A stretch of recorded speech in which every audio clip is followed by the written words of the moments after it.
Welcome back to the deep dive. It is February 2026, and today we're looking at something that, well, on the surface, feels like we're digging up a fossil. It really does. But it's a fossil that was, and this is the crazy part, still twitching until just a couple of months ago. We are talking about the official, final, absolute death of the Netscape brand. It really is the end of an era, and I don't use that phrase lightly. This isn't just some old company going under. No. It's the final closure of the chapter that, you could argue, started the commercial internet as we know it. See, that's what threw me when I was prepping for this. I think if you ask the average person on the street, or heck, even the average person in Silicon Valley, when Netscape died, they'd probably say, what, 2003? Maybe 2005 if they were really thinking about it. Right.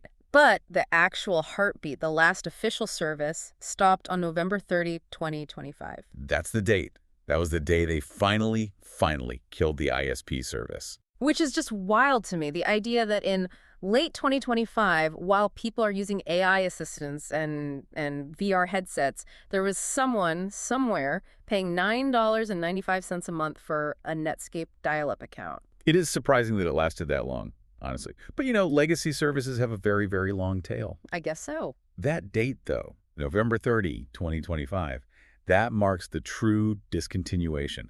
It's the final period at the end of a very long, very, very complex sentence. So today, our mission isn't just to, mourn a dial-up service or make jokes about the screeching modem sound, though we might do a little of that. It's hard to resist. It is. We want to go beyond the usual browser war story that everyone knows. We want to look at the entire life cycle, because when I was prepping, I realized Netscape isn't just a browser history footnote. It's actually the architect of the world we live in right now. That is the absolute key. Yeah. If you just look at the browser war, Netscape versus Internet Explorer, you miss all the nuance. You really do. You miss the fact that this company went from a startup to the biggest IPO in history in just 16 months.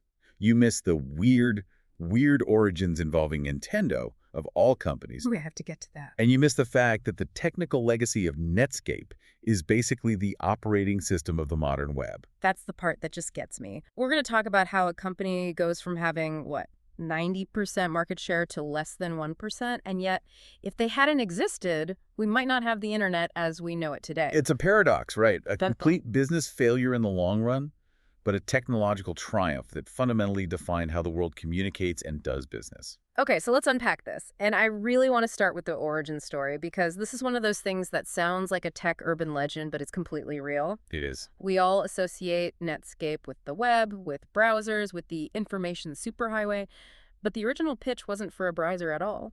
No, not even close.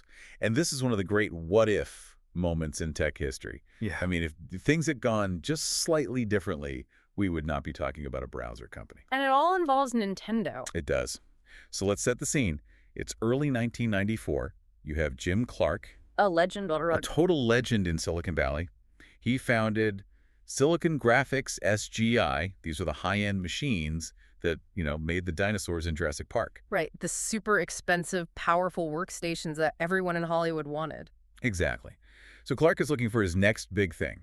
He's cashed out of SGI, he's got money, and he recruits this young guy, Mark Andreessen, fresh out of the University of Illinois. And Andreessen's claim to fame was NCSA Mosaic. Right. He'd worked on Mosaic at the university. Mosaic was the first really popular browser, the one that actually made the web look like, something other than just black and white text. The first one with inline images, right? Yeah. That was the big deal. That was the game changer. But, and this is key, it was taxpayer-funded academic software. The University of Illinois owned it. So Clark and Andreessen get together, and you'd think the first conversation would be, hey, let's build a better Mosaic and sell it. But it wasn't. No. Their first meeting and the subsequent 20-page pitch deck they put together was for an online gaming network. Specifically for the Nintendo 64. For the Nintendo 64 console. Yeah. Now, you have to remember, the N64 hadn't even launched yet. It was still in development, still codenamed Project Reality. Wow. Clark and Andreessen wanted to build a network where you could play games online, download new levels, maybe even chat with other players. That sounds remarkably modern. They were basically pitching Xbox Live or PlayStation Network, but in 1994. It was incredibly forward-thinking. But just think about the infrastructure back then. Modems were screechingly slow. The cloud wasn't even a concept. They were pitching this massive, interconnected gaming ecosystem to Nintendo of all companies. I can just imagine the Nintendo executives in Kyoto just sitting there. Nintendo is notoriously conservative, famously protective of their hardware and their walled garden. Exactly. And here come these two Silicon Valley guys saying, hey, let us hook your new console up to all the telephone lines in the world. It must have seemed like madness to them. Mark Andreessen actually said later in an interview, and I'm paraphrasing, if they had shipped a year earlier, we probably would have done that instead of Netscape. So it wasn't just Nintendo saying no, it was a timing issue. It was a timing issue. The N64 hardware wasn't ready. It kept getting delayed. Jim Clark was a guy who moved fast. He didn't want to sit around and burn cash waiting for Nintendo to get its act together. So he's got the team, he's got the funding, but he doesn't have a console to build for. He's all dressed up with nowhere to go. Right, so they had to pivot. And they looked at what Andreessen knew best, which was browsers. And they decided, okay, plan B. If we can't build the gaming network, let's build the universal client for the entire internet. It's absolutely insane to think that because of a Nintendo production delay, the entire trajectory of the commercial internet changed. It really is. If the N64 ships on time, maybe the web stays an academic tool for another 5 years. Maybe we don't get the dot-com boom when we did. It's very, very likely. The commercial aggression that Netscape brought to the web, that urgency to ship and dominate, was a direct result of them needing a product right now. So, okay, they pivot to the browser. But they couldn't just use the code Andreessen and his friends wrote at the university, right? That belonged to the government, technically. Correct. And this is a crucial point that often gets overlooked. They had to rewrite the entire browser from scratch. 0 lines of code from Mosaic. They couldn't lift a single line. If they had, the University of Illinois would have sued them into oblivion. But even though they wrote new code, they made a bit of a mistake with the name. Right. They incorporated as Mozilla Communications Corporation on April 4, 1994. Which, to them, must have made perfect sense. We're the guys who built Mosaic. But the University of Illinois and the NCSA, the National Center for Supercomputing Applications, they saw it very differently. They saw it as trademark infringement. And, frankly, theft of their brand. They came down on them hard. It's always the lawyers, isn't it? Almost immediately.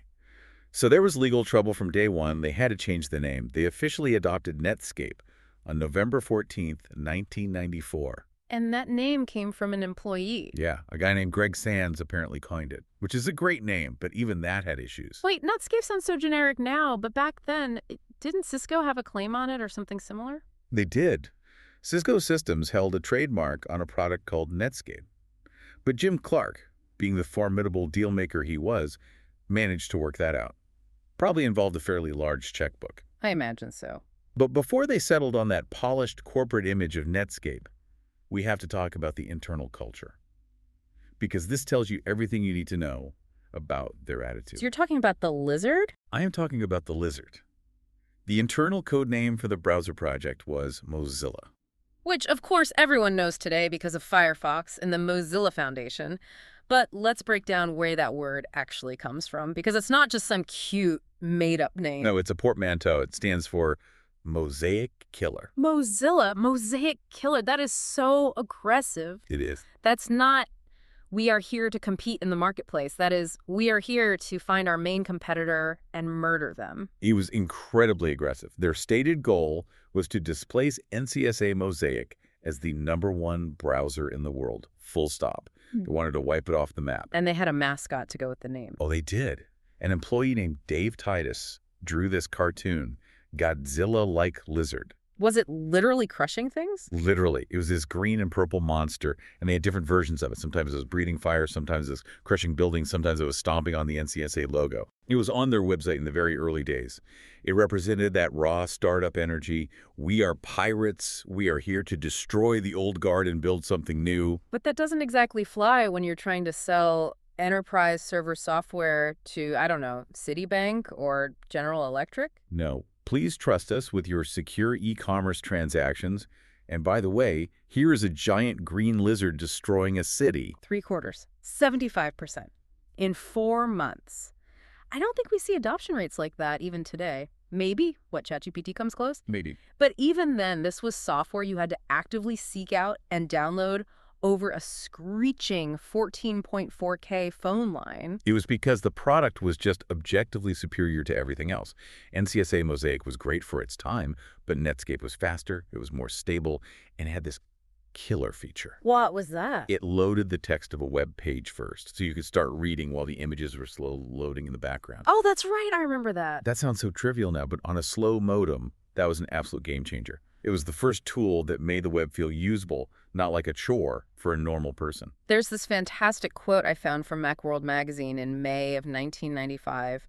They reviewed Netscape Navigator and they said, Netscape Communications wants you to forget all the highway metaphors you've ever heard about the internet. That's a great line. Instead, think about an encyclopedia one with unlimited, graphically rich pages. That is a very, very perceptive quote for 1995.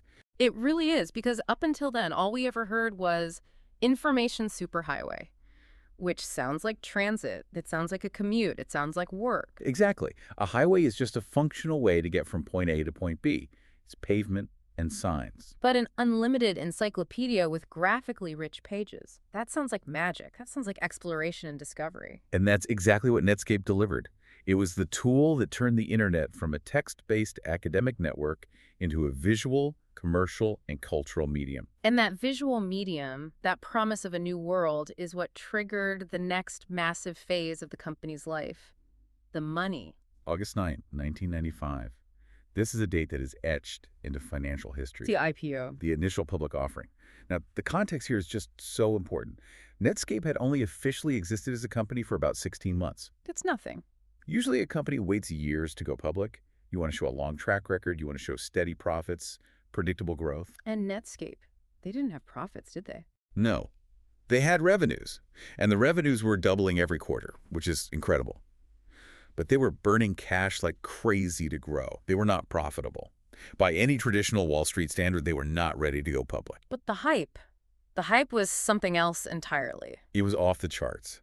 The stock was originally priced by the investment bankers to be offered at $14 per share. Okay, a reasonable number. But the demand from institutional investors was so high, so overwhelming, that at the very last minute, the night before the IPO, the bankers decided to double the offering price. They doubled it. To $28 a share. 100% price hike before the opening bell even rings? That's unheard of. It was. And it still wasn't enough. When the market opened, the stock didn't just sit at 28, it just soared. It hit $75 on the first day of trading. From an initial target of 14 to an opening of 28 to a high of 75 in a matter of hours. It eventually closed the day at $58.25. And that gave Netscape, a company that was barely a year old and had zero profits, a market value of $2.9 billion. $2.9 billion in 1995 dollars. I mean, was Wall Street just losing its collective mind, or did they see something in the math that actually justified that valuation? They weren't looking at the math of today. They were completely throwing out the old rulebook and looking at the math of tomorrow. This is the moment that coined a term we still use, the Netscape moment. What does that mean specifically when people say that? A Netscape moment is a high-visibility IPO that signals the dawn of an entire new industry. It was the moment Wall Street woke up and realized the internet wasn't a toy for academics anymore. It wasn't a quirky hobby. It was an economy. It was a new economy.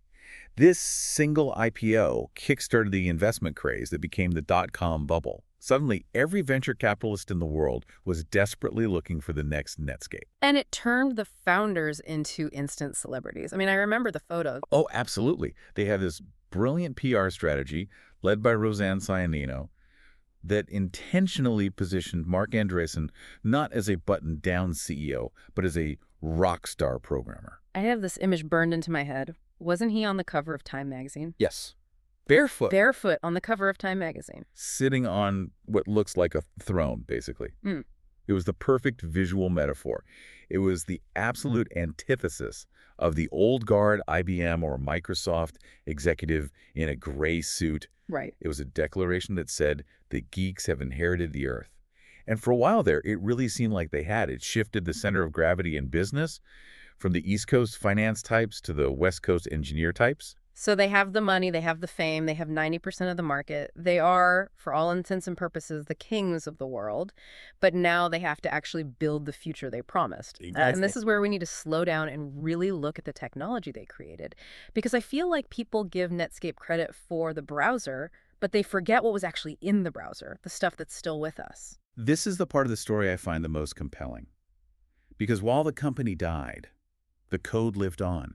The fundamental DNA of the web, the things you and I and everyone listening use every single day, was written by Netscape engineers during this crazy high-pressure period. Okay, so let's verify that claim. What did they actually build that we still use today, literally, right now? 3 things, primarily. Yeah. And you cannot run the modern internet without them.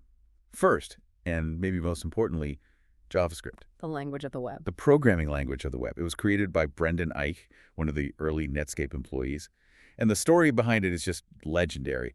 He wrote the first prototype in about 10 days. 10 days for an entire programming language. 10 days in May of 1995. They needed a scripting language for the browser. They wanted something that could make web pages dynamic, make buttons clickable in a more advanced way, make images change when you hover over them. Right, before JavaScript, the web was basically just static digital paper. It was totally static. You downloaded a page, you read it, that was it. JavaScript allowed the page to do things. It brought interactivity to the client side, to your computer. So every time I fill out a form online and it tells me invalid email address without having to reload the entire page, that's JavaScript. That's JavaScript. Every interactive map you use, every social media feed that updates automatically, every video player in your browser, that is all powered by JavaScript.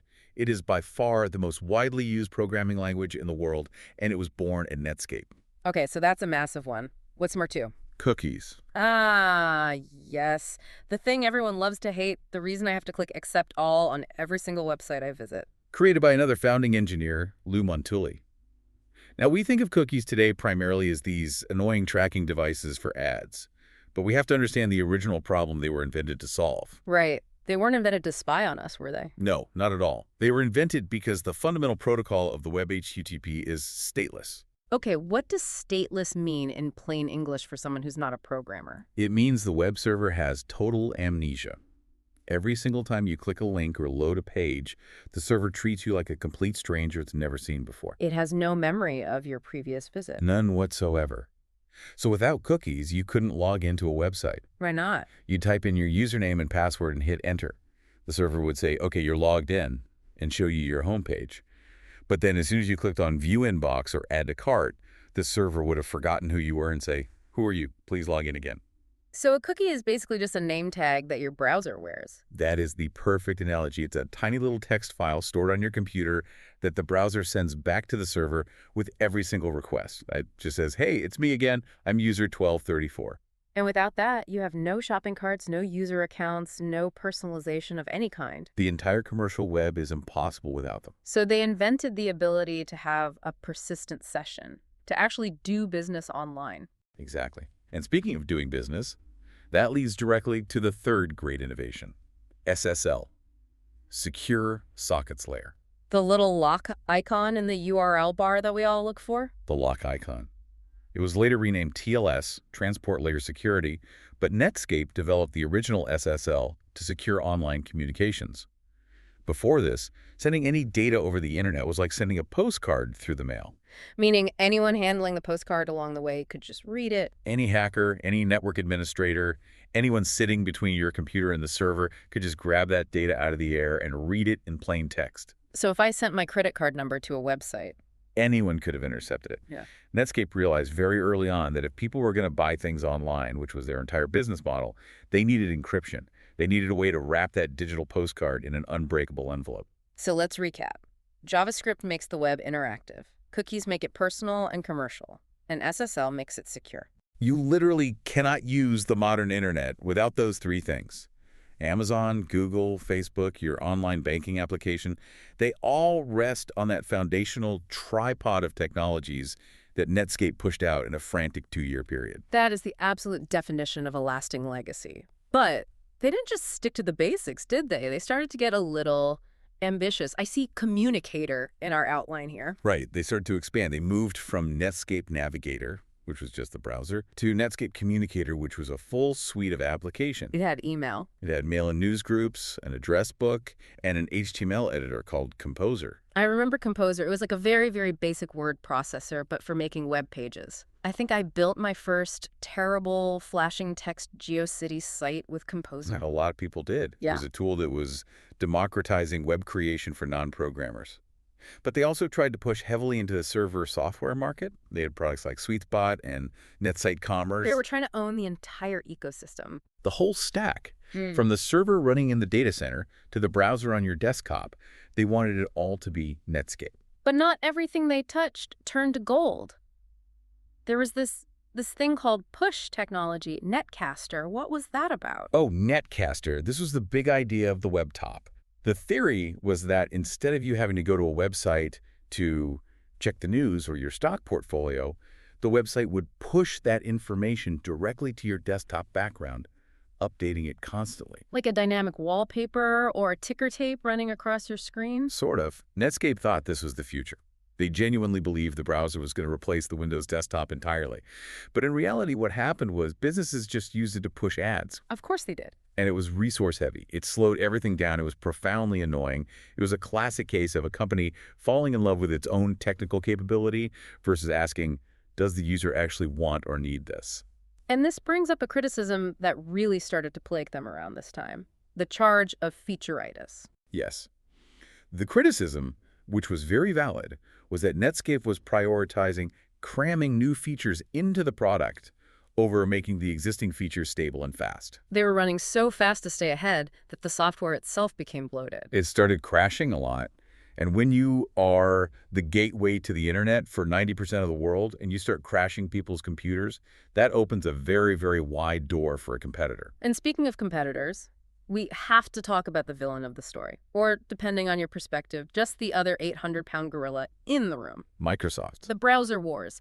This is the stuff of Silicon Valley legend. This is where the business story really becomes a war story. It does. And it starts with a meeting, June 1995. This meeting is infamous, isn't it? It became a central point in the Department of Justice antitrust case against Microsoft years later. It was a pivotal moment.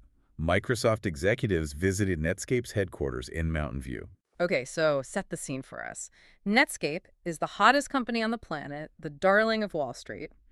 But Microsoft is, well, they're the empire. They own the operating system on nearly every computer. That's the dynamic. So Microsoft walks into the Netscape offices. And according to the people who were in the room from Netscape's side, the allegation, which Microsoft has always denied, was that they came with a proposal to divide the market. To divide the market, what does that even mean in practice? Basically, the proposal was this. Microsoft will handle the web browser for the Windows operating system. You guys at Netscape can have all the other operating systems, Mac, Unix, whatever else is out there. Wait a second. So Microsoft essentially said, we own Windows, so we should own the internet on Windows. You can have the scraps. That was certainly Netscape's interpretation. Yeah. And considering Windows had about 90% of the personal computer market at the time, that wasn't an offer of partnership. It was a threat. It was a death sentence. So Netscape told them to get lost. Obviously. They refused. They said, no, we are going to compete with you on Windows.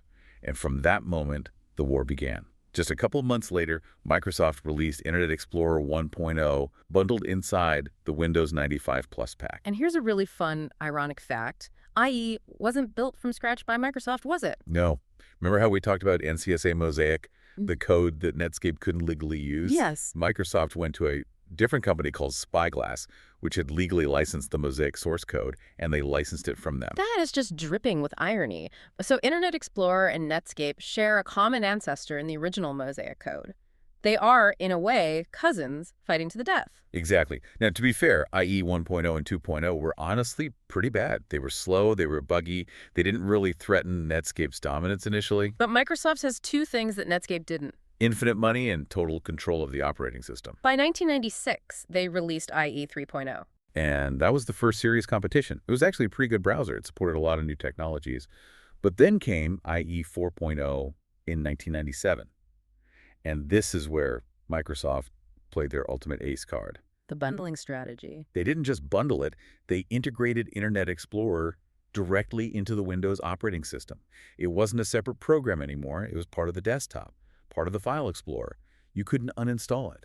And the pricing was key. Netscape Navigator cost money. You had to go to a store and buy it in a box for $40 or $50 or pay to download it. And Microsoft made Internet Explorer free. It's hard to compete with free. It's impossible to compete with free when free comes pre-installed on every single computer you buy. Yeah. Why would a normal user go through the hassle and expense of getting Netscape when there's a perfectly good blue E icon already sitting on their desktop? I remember that quote from a Microsoft executive at the time. He said they were going to cut off Netscape's air supply. That was the infamous quote, and that's exactly what they did. Was that illegal, though? I mean, giving away a product for free to gain market share, is that a crime? That was the core of the DOJ's antitrust case. The government argued that Microsoft was illegally using its monopoly power in one market, operating systems, to destroy all competition in a separate adjacent market, which was browsers. They argued it wasn't just competition, it was predatory behavior designed to suffocate a rival. But even though the government eventually stepped in and won that case, for Netscape, it was way too late. Way, way too late. The legal wheels turned very slowly, but business moves at light speed. By the time the trial was really heating up, Netscape was already dying. And then there was the Apple blow. Ooh, that one had to hurt. Apple agreed to make Internet Explorer the default browser on macOS. This was during the time when Steve Jobs had just returned to Apple, and Microsoft famously invested $150 million in the company to keep it afloat. So even the Mac users, the traditional creatives, the rebels, the think different crowd, were being force-fed Internet Explorer right out of the box. Netscape lost their last major stronghold. Their market share just went into absolute free fall. From over 90% in the mid-90s to less than 1% by 2006. It was a total collapse. And internally, things were falling apart, too. Oh, yeah. The first bad financial quarter hit at the end of 1997. The stock cratered. Layoffs started in January 1998. Executives from that time described the atmosphere as hectic and crazy. People were sleeping under their desks trying to ship the next version. But every time they looked up, Microsoft had eaten another 5% of the market. So they're cornered. They're bleeding money. They're losing market share every day. And they decide to do something drastic, something that, at the time, seems like a desperate Hail Mary pass. January 1998, Netscape makes a shocking announcement. They are going to release the entire source code for their next browser, Communicator 5.0, to the public for free. They went open source. They did. And they established the Mozilla Organization to manage this new open source project. Now today, we're all used to open source. Linux, Android, basically the entire cloud runs on it. But in 1998, for a major commercial company to give away its crown jewels, its most valuable intellectual property, it was absolutely shocking. Was it a desperate move? Or was it some kind of brilliant 4D chess legacy play? I think it was likely both. Financially, it did not save the company. They still lost the browser war in the short term, but technologically, it saved the code. It ensured that the web didn't become a complete Microsoft monopoly for the next decade. But that transition to open source wasn't smooth, was it? I read about something called Grommet. Ah, Grommet. That was the internal code name for the Communicator 5.0 codebase. When they finally released all that code to the public, the open source community took one look at it and basically recoiled in horror. It was that bad. It was a mess. It was what programmers call spaghetti code.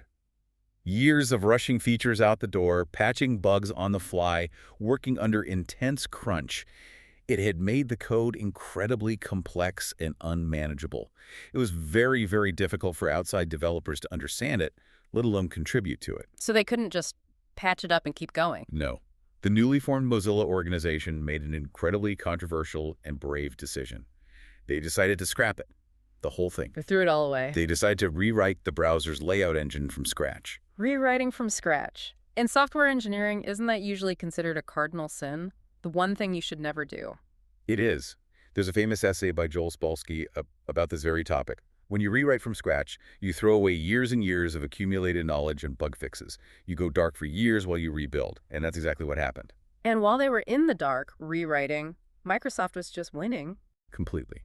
Netscape 6, the first browser based on the new code, was delayed massively. Internet Explorer cemented its 90+% market dominance during that long silence. But that rewrite produced a brand new, modern rendering engine called Gecko. And Gecko is important. Gecko is incredibly important. It eventually powered the later versions of the Netscape browser, but more importantly, It became the foundation of a brand new, lightweight browser that the Mozilla project started. That browser was called Firefox. So Firefox is the phoenix that rose directly from the ashes of that decision to rewrite. Exactly. If they hadn't made that painful choice to burn the old code and build Gecko from the ground up, we wouldn't have had Firefox. And if we didn't have Firefox to challenge IE's dominance in the mid-2000s, we probably wouldn't have had Google Chrome, which was sparked by that renewed competition. Would have likely been stuck in a world using a descendant of Internet Explorer 6. That is a genuinely terrifying thought. Okay, so while the engineers are struggling with this massive rewrite, the business guys are looking for an exit strategy. And they found a big one. The AOL era. November 1998. America Online announces they are buying Netscape. For $4.2 billion in a stock swap. But by the time the deal actually closed in March of 1999, the value of AOL's stock had ballooned so much in the dot-com bubble that the deal was worth $10 billion. $10 billion. That is a massive exit for a company that was, by all accounts, losing the war badly. It was a golden parachute for the investors and the founders. But for the company culture, for the engineers, it was an absolute disaster. Talk to me about that culture clash. It seems obvious in retrospect. You have Netscape, the heart of Silicon Valley, engineering-driven, obsessed with open standards, with the motto, information wants to be free. Right. And you have AOL East Coast, marketing-driven, famous for its walled garden approach. Right. AOL was the place where you stayed inside the AOL software. They didn't want you to leave. Netscape was the tool for exploring the open web. It was oil and water. Yeah. They were philosophically opposed. Critics at the time, like Jamie Zawinski, one of the famous early Netscape developers, were very, very vocal that this would never work. He quit, didn't he? He resigned very publicly shortly after the acquisition was finalized. He saw the writing on the wall. He knew the AOL bureaucracy would crush the Netscape engineering culture. But there was this weird interim period called the Sun Netscape Alliance. iPlanet. What was that? Yeah, this is a forgotten chapter. For a brief period, Sun Microsystems and AOL collaborated on the server software side of the business. They rebranded all the Netscape enterprise server software as iPlanet. I remember seeing iPlanet logos on servers back in the day and never knowing what it was. That's what it was. They focused on enterprise servers, e-commerce platforms. Eventually, the alliance fell apart and iPlanet became a division of Sun Microsystems. And later, when Oracle bought Sun in 2010, they kept selling some of those applications. So in a weird roundabout way, some of the original Netscape server code is probably still running deep inside some Oracle enterprise systems somewhere in the world today. The code that just never dies. It's incredible. But the company itself, the end was coming. July 2003. Time Warner, who by then owned AOL after that disastrous merger, pulled the plug. They officially disbanded the Netscape division. Laid off all the remaining programmer? Laid them off. They took the big Netscape logo off the building in Mountain View. That's such a sad image, taking the sign down. It really is the symbolic end. But before they turned off the lights for good, they did one last crucial thing. They formally established the Mozilla Foundation as an independent nonprofit organization. And gave them some seed money. They gave them about $2 million in startup funding and spun them off completely to ensure their independence from AOL's corporate influence. That was the lifeboat. That was the lifeboat that allowed Firefox to survive the shipwreck of the parent company. So 2003, the company is effectively disbanded, the employees are gone, but the brand... Yeah. The brand just wouldn't die. It entered what I've been calling the zombie years. From 2004 all the way to 2025. That's a long time to be a zombie. Let's briefly touch on this because it gets really weird. AOL kept trying to release new browsers called Netscape. They did. There was Netscape 8, which was released between 2005 and 2007. And this one was just bizarre. It wasn't even developed in-house by AOL. They outsourced it. They outsourced it to a small company called Mercurial Communications. And it had this dual engine feature you mentioned. Okay, that sounds chaotic. What does that mean? It means it included both the Gecko rendering engine from Firefox and the Trident rendering engine from Internet Explorer inside the same browser. Why on earth would you do that? For compatibility. The web was so broken back then because so many corporate websites were built only to work in IE. So Netscape 8 would try to automatically switch engines.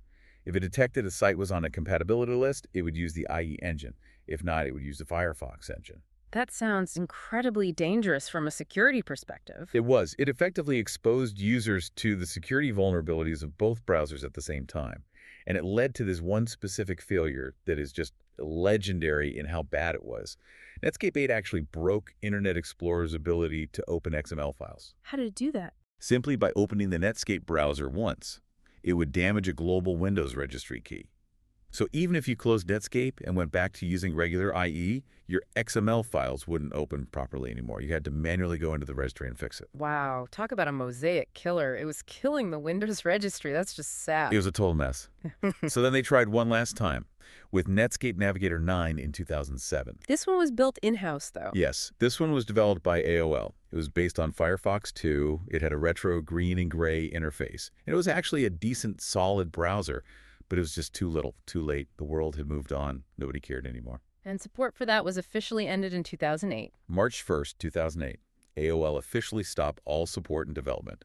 There were some Save Netscape petitions online from die-hard fans, but it was over. Asa Dotzler, a prominent Firefox developer, famously wrote a blog post titled, "Good Riddance." Ouch. Why so harsh? His argument was that the Netscape brand had become a distraction. It was a ghost. He wanted people to stop clinging to the memory and move on to the living heir of that legacy, which was Firefox. But AOL still wasn't done with the corpse yet.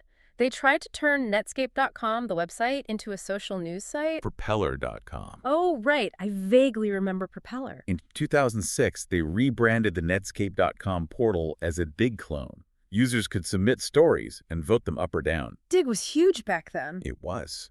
But the Netscape brand didn't mean social news to anyone. It meant browser. The traffic to the site dropped 55% almost overnight. They eventually rebranded it fully to just Propeller and then quietly shut it down in 2010. Which leads us to the final shambling survivor, the thing that finally died in November 2025, the ISP. The discount dial-up ISP. For $9.95 a month. Kept alive by AOL and then by the various companies that bought AOL, like Verizon and Yahoo. It just sat there, a line item on a balance sheet, collecting auto payments from people who probably forgot they even had it or who lived in rural areas where dial-up was still the only option. And they even had a special browser for it too, right? Yeah, a custom Chromium-based browser developed by a UK security firm called Sentry Bay. It was just a skinned version of Chrome designed to keep the service limping along. It had absolutely nothing to do with the original Netscape code. Until November 30th, 2025. The final death. The plug was finally pulled. So we've tracked this entire journey, from the wild Nintendo pitch to the rocket ship IPO to the brutal browser wars, the open source pivot, the long zombie years, and finally, the quiet death of a dial-up service. When we synthesize this entire legacy, what do we see? I see a complete duality. If you look at it strictly as a business, on a P&L sheet, it's a failure. It got crushed by Microsoft and then completely mismanaged by AOL. Can't argue with that. But if you look at the world we live in today, it's one of the greatest technological triumphs in history. Let's break down the key takeaways then. What are the pillars of this legacy that people should remember? Number one is the infrastructure. I can't stress this enough. The web is built on a foundation of SSL, cookies, and JavaScript. Netscape gave us those tools. They didn't just build a popular car, they built the roads, the traffic lights, and the security system for the entire digital city. Number two would be the business model. The model, the Netscape moment. They defined what a modern tech startup looks like. Get big fast, burn cash to grow, go public on hype, and try to change the world. They wrote the playbook for the entire .com era, for better and for worse. And number three, which might be the most important, the open web. This is the most critical one, I think.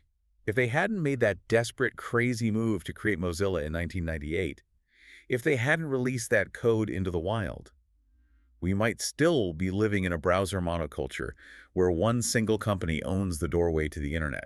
That is a chilling thought. In a way, Netscape died so that the web could remain open and competitive. In a way, yes.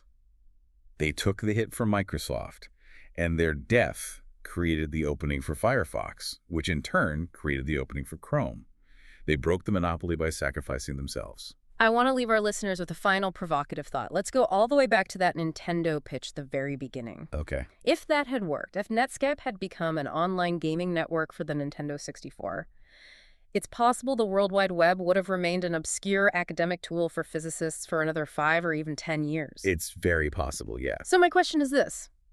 Did the commercial pressure, the sheer aggression of Netscape trying to kill Mosaic and dominate a market, did that force the world to accelerate into the digital age before it was really ready? Did Netscape inadvertently cause both the dot-com bubble and the modern ubiquity of the internet just by being so impatient? That is a fascinating question to ponder. They absolutely forced Microsoft to wake up and take the internet seriously. They forced the telecom companies to start building out better infrastructure because suddenly millions of people wanted to get online. They forced Wall Street and the entire business world to pay attention. Without that aggressive, hyper-commercial push, the 21st century might look very different. Maybe a little slower, maybe a little safer, but certainly different. It's something to think about. The next time you're browsing and you look up at your URL bar, look for that little lock icon. When that annoying banner pops up, look for the words "accept cookies." Those are the ghosts of Netscape still haunting your browser every single day. They are indeed still with us. Thanks for diving deep with us today. We'll catch you on the next one. Goodbye.